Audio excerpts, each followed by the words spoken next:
God has a strange moral compass. In his infinite wisdom, he murders people who were audacious enough to live in the wrong places, like the Third World, war zones, or dodgy US school catchment areas, yet he gives an atheist like me decent Wi-Fi speeds and easy access to cups of tea.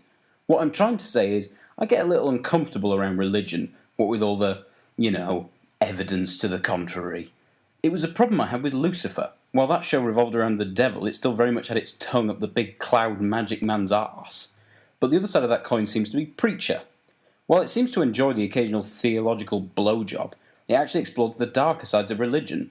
Only one mention of paedophilic allegations, but at least you can never accuse the show of advertising Catholicism.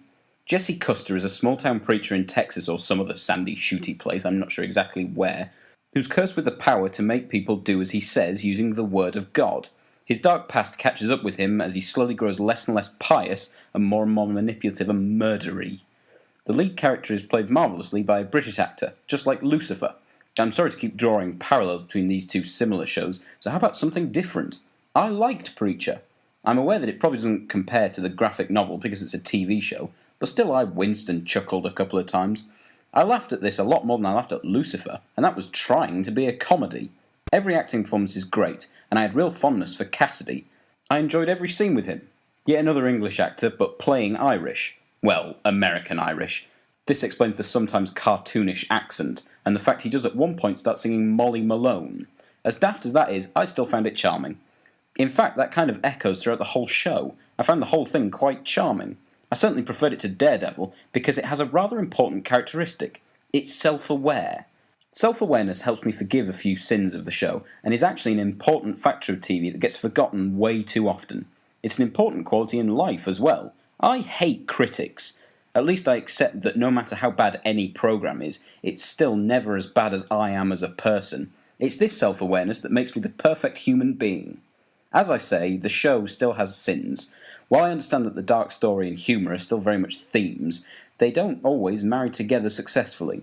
There were a couple of times when one or the other actually felt quite jarring, and when the exposition kicks in midway through the season, it feels like a tea break for the darkness and the humour as we get to sit and have shit explained to us.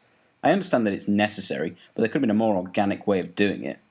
Like I said, I'm sure the graphic novel was better than this, so you may not enjoy it as much if you were a fan before, but for us uneducated casual scroats, it really is a perfectly enjoyable show.